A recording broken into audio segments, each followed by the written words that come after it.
keep your comments to about 3 minutes.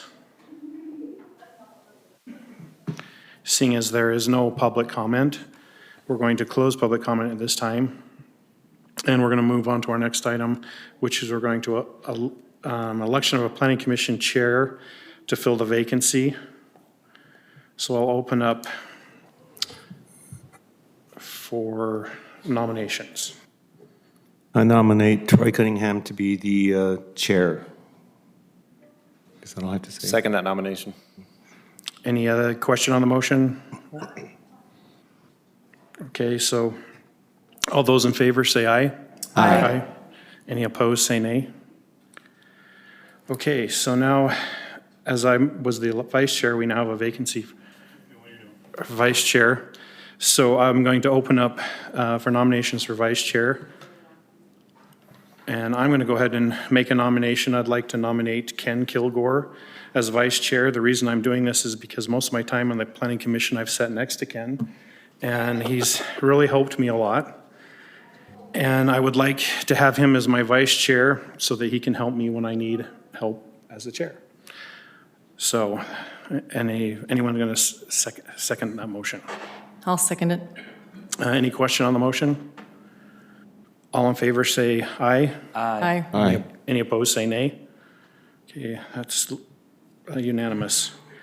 All right, the next item is going to be a public hearing on the code amendment title 18.06, storm water regulations, and this is city initiated. I would ask that you continue that until Jeremy, we're just coming out of a meeting with Jeremy right now. So Okay. we're just trying to run that to the end.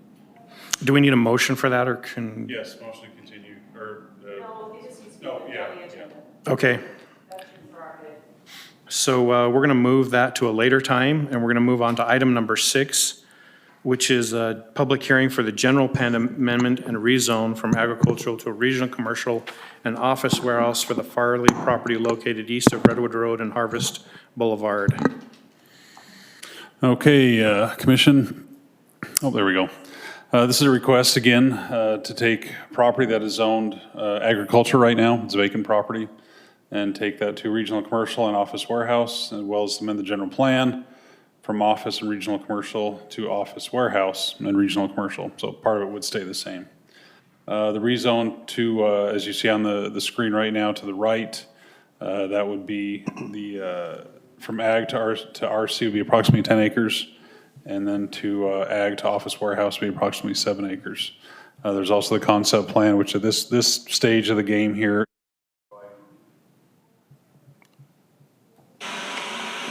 What happened?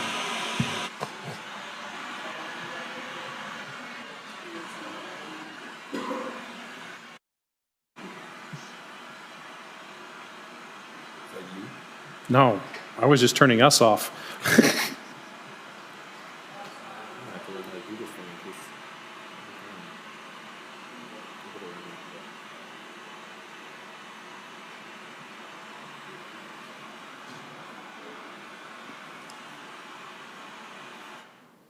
There we go. Can we still hear you? Are you on, David? Hear me on there. So your input name number 2. Okay, there we go. And also non-binding feedback on a concept plan. This is about 1980 North Redwood Road, and the applicant is Dustin Cutler. Is the applicant here? Yes. Can you please come up? And So what you see on the screen here is the general plan map on the left, and you can see that the north half is red, which is regional commercial. The south half is office, and on the right is the current zone map. And just to clarify as well, if you recall, that this property you see to the right on the screen here, that's all part of the property that is now going to Lehigh. They did pick up the boundary adjustment plat yesterday, and they'll be forwarding that on to the county and the lieutenant governor. So in a sense, this project will be then adjacent to the Lehigh corporate boundary. Okay. And here's the proposed concept plan. 2 lots in the front are proposed to go to regional commercial. Then lot number 3 would be a office warehouse with a office warehouse flex building. And just to orient you in the city with the aerial on the right, the property again outlined in blue. And again, the Planning Commission You basically got three options: a positive recommendation to the city council. This would just be on the general plan and the rezone. Again, you could provide thoughts and ideas on the concept plan, but that would not be part of the motion. There are findings and conditions attached. Then you also, of course, have the option to continue or to forward a negative recommendation to the council. I was going to ask the applicant, you can sit down, there's a mic there. I didn't know which one I was supposed to say. Yes, there was no mic there, but that's okay. Do you have anything to add? As far as not showing anything on the back section of the office warehouse, we, just due to its nature of being back off Redwood Road a long ways and blocking it with that large tilt-up building that'd be going there, we were looking at storage units, but due to the proximity of the storage units next door, that's changed. So the reason we don't show anything on the back section right now is that came about in the last week. So it's just my business partner and I that is the company. It is just the two of us. So we've sat down a little bit to try to figure out how to better lay that out, but we haven't come up with anything indefinite. We have to kind of work with our engineer to figure out how to. Beforehand, we were purposely hiding that whole back section. Now we got to find a way to make it visible so that it appeals to a business. So we are working on that, but something that probably falls, or something that will fall within the coordinates of the office warehouse. We just kind of have to change how that front building, it will no longer block the whole section. I forgot to have you give us your name. My name is and Dustin Cutler. Okay, Dustin Cutler.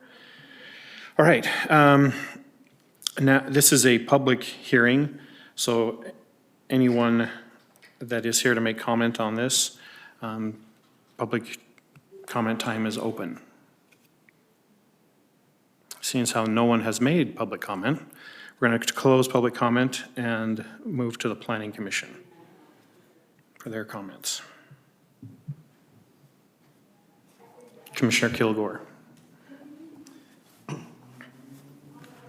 think most of my comments are just typo. Oh gosh, I'm using the old. Sorry, let me find the page here. I thought I was ready. And it scrolled. Okay, on page 5 of the staff packet, the paragraph 2, the last sentence of staff comment, it says here, once these sites, they will contribute. So I think you wanted to say, once these sites are developed, they will contribute. That was probably just a sentence that didn't get edited right, is all. It's just a typo. All it is that the thought was there was, hey, it could bring economic activity to the city. Okay, all right, and then on page, again, I don't know what that is. I think you caught it on the very next page. But on this page, it didn't say anything about it, but up at the upper left corner, you've got Redwood Road as the horizontal road. And then in the very next map, I think staff caught it. Yeah, so just. Yeah, that's just when you go to a Typo. full site plan, it's just a typo on Right, it is. engineer's And part.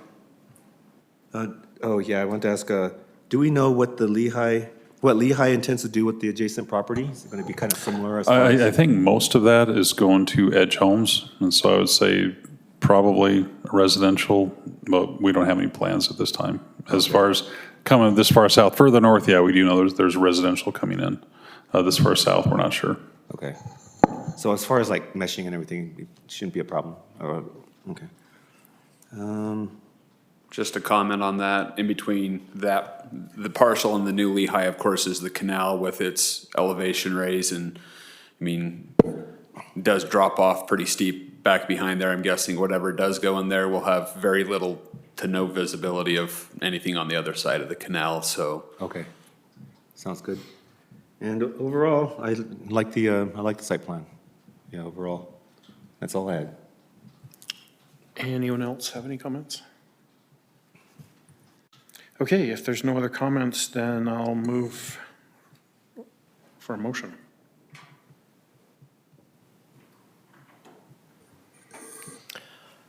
I'll motion that we move forward to the city council a positive recommendation regarding the Farley Property General Plan Land Use Map Amendment and rezone generally located on the east side of Redwood Road and Harvest Hills Boulevard as outlined in Exhibit 1 with the findings and conditions in the staff report dated March 12th, 2020. We have a motion by Commissioner Ryan.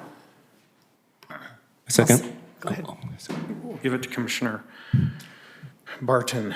Any question on the motion? Okay, all in favor, say aye. Aye. Any opposed, say nay. Looks like the motion passed unanimously. Move on to the next item. Thank you. Thanks. Are we ready for the stormwater?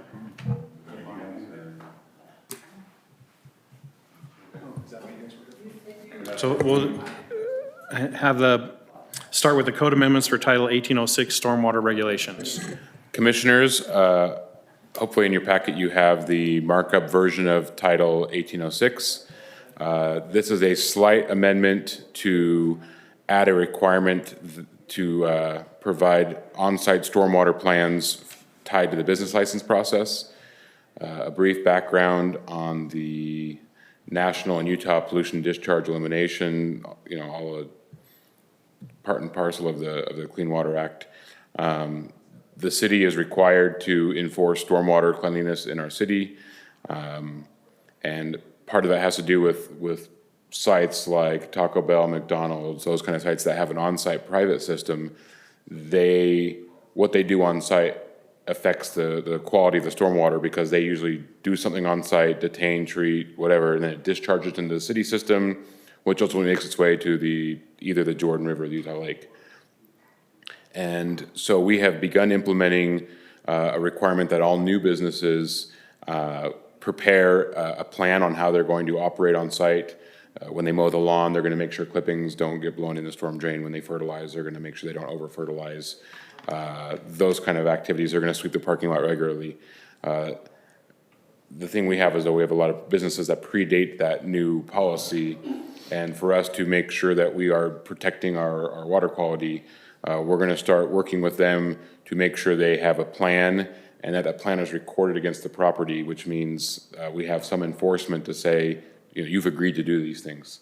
And so that's kind of what this code amendment's all about. One thing to be friendly, once they have the plan, they do have to at least once a year either do it themselves or bring in a third party that says, we've inspected the property and everything is being done properly and in compliance and maintained, or maybe not, and there's things they have to repair or correct in their operations to bring it into compliance.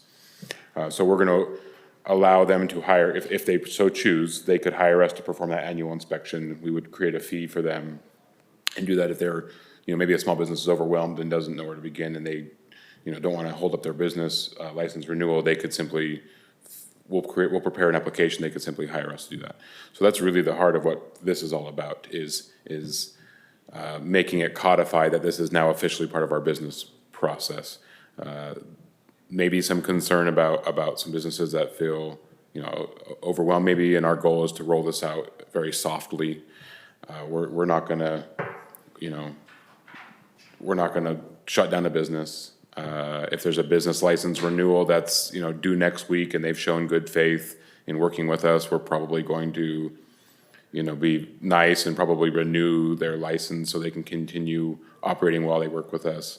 So, just that's our intent is we want to bring everyone in compliance, but we want to do this very friendly, business friendly wise, very soft, and just as long as businesses are working in good faith to do what they should be doing, we're going to work with them and be very lenient, as we roll this out. 5 years down the road, 6 years down the road, when it's par for the course and everyone's used to this practice, then we can be a little more strict of non-compliance. But initially, we're going to be very soft and very outreach to get this in. It's going to take probably several years to really clean up and make sure every business in our city has a plan, is used to the process of doing these annual inspections and things like that. So happy to answer any questions you may have. Commissioner Kilgore? Oh, that's right. Wait, we'll have to wait. Since this is a public hearing, we're going to open the time for the public, if they have any comments. As there is no public here, and there's no one coming up to make comments. We'll close the public hearing, and we'll now open this to the Planning Commission. Commissioner Kilgore. Like the last one, I think mostly typos. Excuse me. On paragraph 5 at the very beginning, on page, what is that? Page 37. Anyway, community water. Yeah, at the very bottom of that paragraph of community water, it says American Fork City.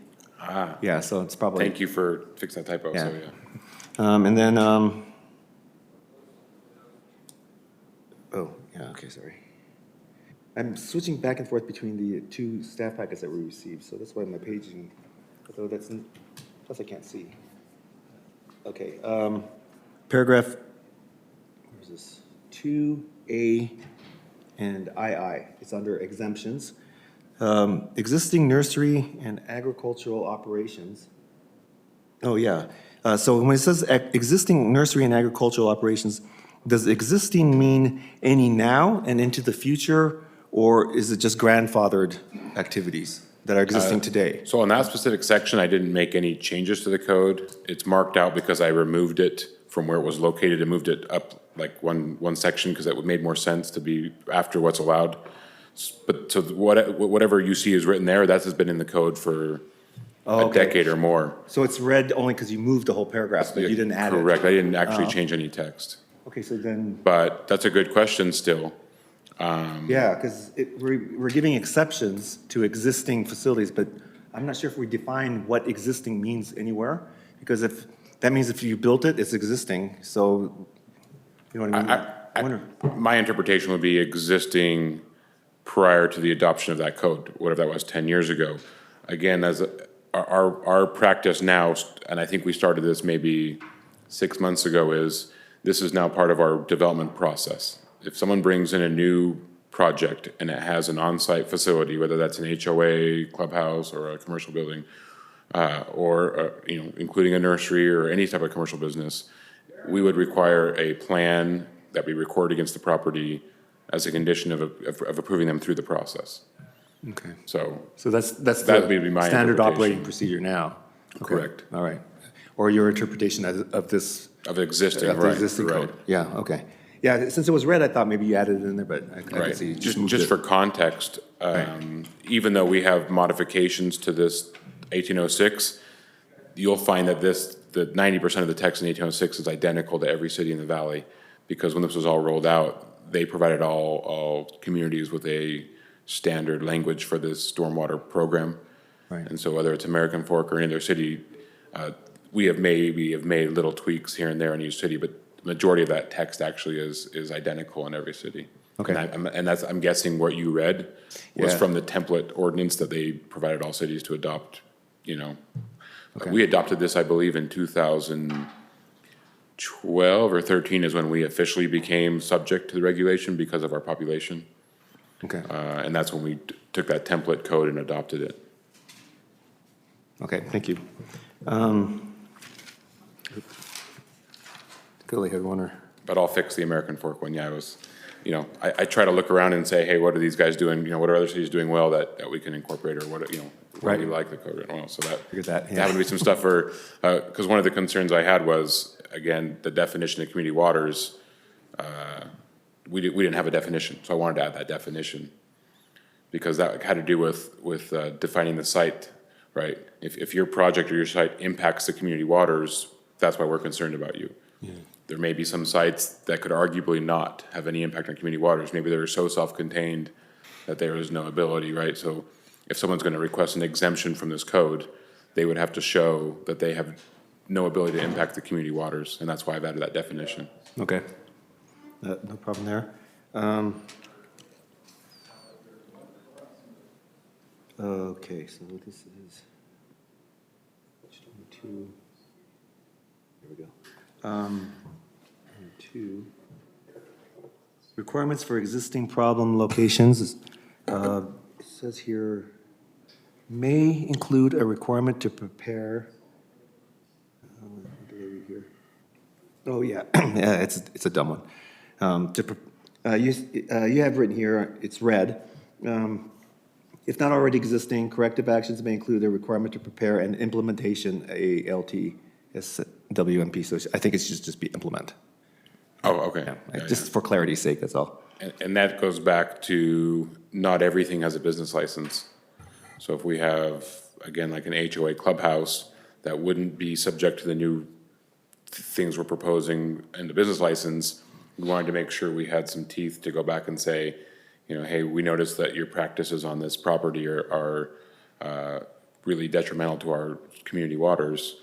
We wanted to add a provision that says, that gives us the ability to come back and say, if you don't already have a plan, we're going to require that you create a plan and record it and get into this process.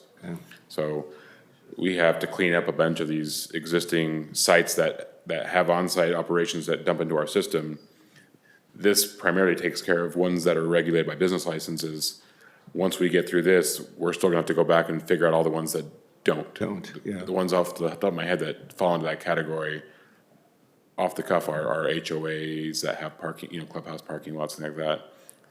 So Is it, by not complying, does it cost us more money, or is it a safety hazard, you know? yeah, so- Preparedness hazard? all those things. So those- obviously, it does affect the community because there's a health hazard to pollution. But yes, there's potential that the city does have potential liability with non-compliance through the national and state programs, because basically the expectation is that we're responsible for regulating our community. And so if we become aware of a site that's creating pollution and we do nothing, we can be fined by the state and the EPA. Okay, thank you. That's it for me. Commissioner Anderson. When you talk about, you know, the city could assist them with their program and charge a fee that gets batched in with their, what's it called, the consolidated fee, whatever. Yeah. Is that a flat rate? So we would Or is still have that- to come back to council with that fee. What we've done is we've reached out to 3 or 4 companies that do these type of services. And so it would probably just be a pass-through fee with whatever they charge us, we would just pass on. So it would not be a flat fee likely because, as you can imagine, Right. inspecting a site like Walmart is going to be a lot more time intensive than inspecting Taco Bell or inspecting a very small site. So we haven't finalized that yet. It's not a revenue generating fee. It would be, no, it would be a straight pass-through. In fact, it would be somewhat money-losing because a pass-through, we would not charge for any in-house time and stuff. We'd only charge for direct expenses the city incurs. And what percentage, I'm just curious, like, when you look at like American Fork or another city, like, what percentage of all the, like, what percentage is the city helping manage? I'm not personally aware, and I haven't done the research, of other cities that offer this service to do the annual inspections for them. Now, the law still requires us to audit a site once every 5 years. So there's somewhat of a honor system that the person they're hiring is reputable, and we've put some requirements in there that it has to be someone that has some training in stormwater inspections. But we don't have the capability of going to every site every year and making sure that their inspector's giving us an honest assessment. But the law does require that we have to audit every site at least once every 5 years. But I don't know of any other city that offers that service that we would be offering to actually let them pay us to do their annual inspections. And that was something that we discussed as staff. Again, we're concerned about the optics and trying to be business friendly, and that was something we thought we could do, you know, to help offset some of the concerns businesses may have to make us a little more friendly as we roll this out. And that won't, you don't think that will have any kind of deterrent for businesses to see a city more hands-on that way? I mean, it's totally optional. It's not required. If they want to go Right. out there and hire, if they want to do the inspections themselves, if they okay. want to hire, they're totally welcome to. This is Got just it. a voluntary. Yeah. And then, per your other question, it would, most likely the fee that when we finalize it and take it to council would be either a per acre, or maybe you'd have a checklist, that there'd be a flat fee for each thing that has to be, you know, inspected. So if you have 6 inlet boxes and a water separator and a detention basin, maybe each of those components have a separate fee, and then you add them all up, right? Right. So something like that, so that's equitable between the Yeah. different sites.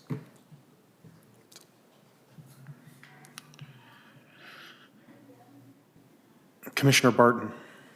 I think you touched on this a little bit, but have you heard concerns from the businesses around here about this? I mean, what are their feelings on it? What are their, A little bit. We sent out a letter, maybe 8, 9 months ago, asking them all to do this.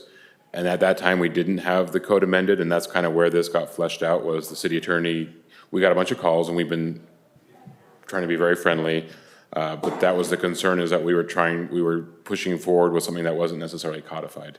And so some of this is cleanup as far as saying, we don't want to, so just to be clear, we've not withheld anyone's business license.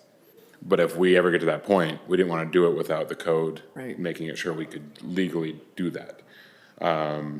So that's kind of how that started. Typically what's going on right now is that they'll call us, we'll meet them on site, answer any questions they may have, try to walk through their site and explain what on site they have that needs to be addressed.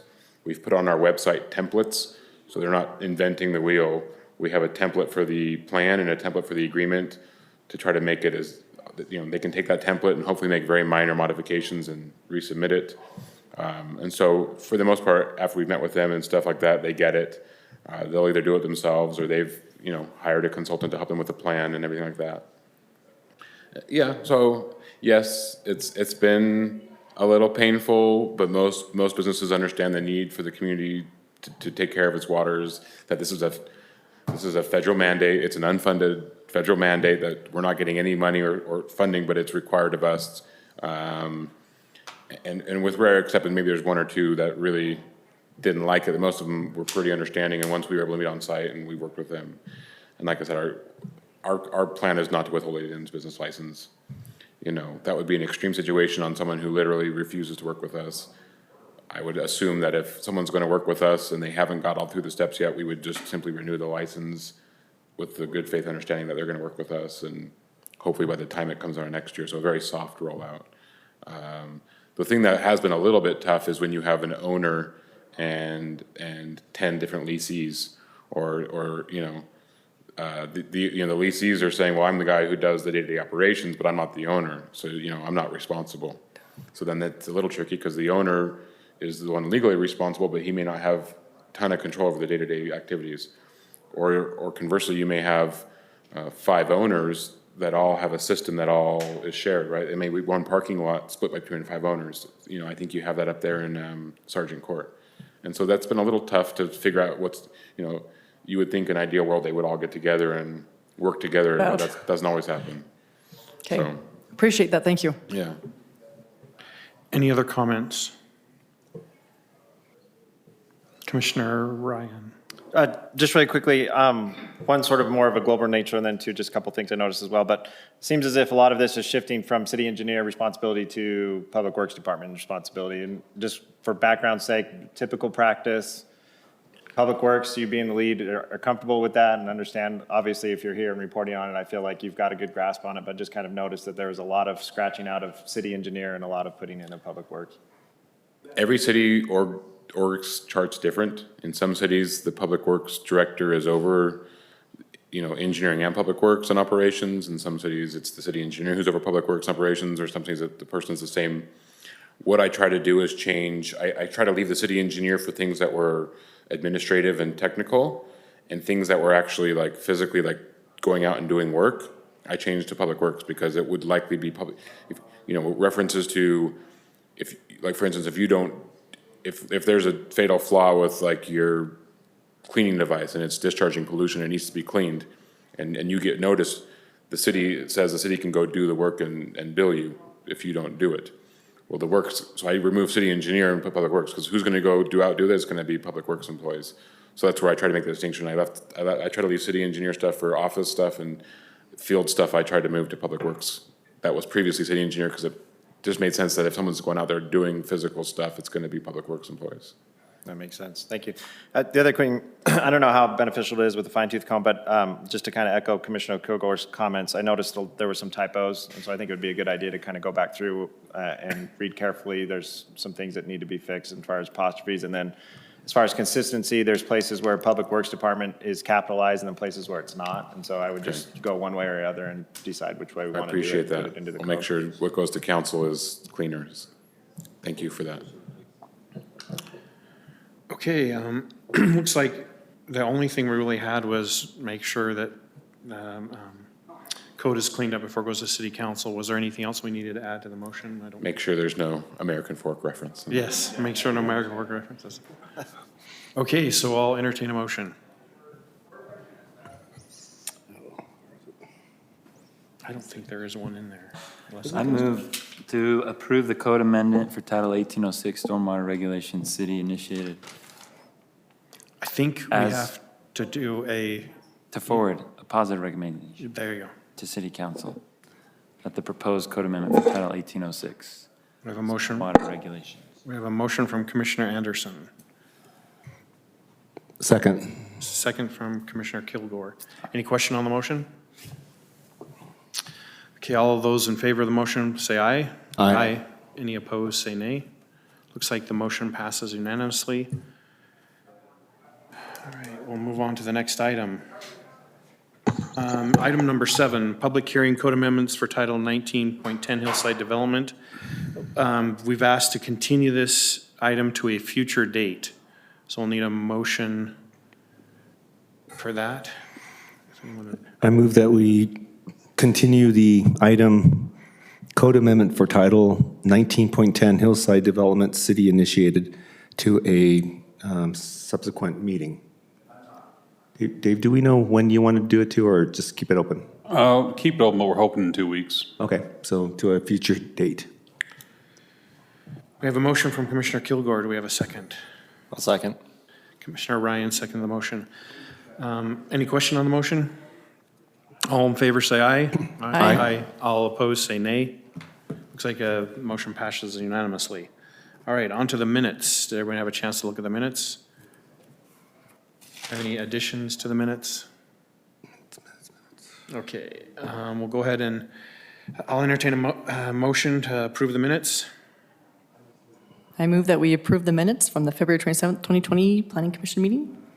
Commissioner Barton? All right, Commissioner Barton, you have the motion. Commissioner Anderson seconded the motion. Any question on the motion? All those in favor say aye. Aye. All those opposed say nay. It looks like the motion passes unanimously. On to the next reports of action. No reports tonight. Any commissioner comments? Don't touch your face. Actually, just for the record, I'd like to thank Commissioner Brian Chapman for his service as a chair for all this time. Yes, Just a comment. I'm going to echo Commissioner Kilgore's comments, and he will be missed. Director's report. Nothing too specific other than, with what's been going around, news, the media, the virus, common sense. We met here as staff to go over some things to implement in the city at some point. Going to get better, get worse, who knows? Just use some common sense and wash hands and Don't touch your face. don't gather with a lot of people if you don't have to. What do we have coming up? Well, let me see if I can pull that up here. The next meeting's on the 26th, right? 2 weeks, yeah.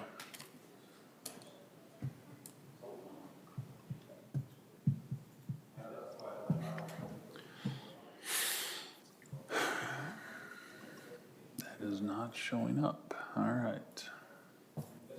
Do we move the agenda tracker, Nikki? It's not in the agenda tracker folder. What's that? Riverview Plaza. Yeah, the rezone, Riverview Plaza, kind of directly east of Walmart, or not Walmart, excuse me, Costco. They're rezoned to mixed use. A little quick text amendment, hopefully to assist a rezone to the north based on some changes the council made. And what's been going on now around that property on North Road on the east side, we think we need a text change to allow that to go through. And the Saratoga Town Center site plan for I believe it's a 2-tenant building just behind McDonald's Del Taco right there. Do we need I'm guessing we don't need a motion to enter in a closed session tonight? No. Okay, without objection, the meeting stands adjourned. The record? The record, yes. Well, not exactly a Yeah, record, that one that was really. like 12 minutes or something. Yeah, that's right. When we approved the calendar. Yes. Yeah.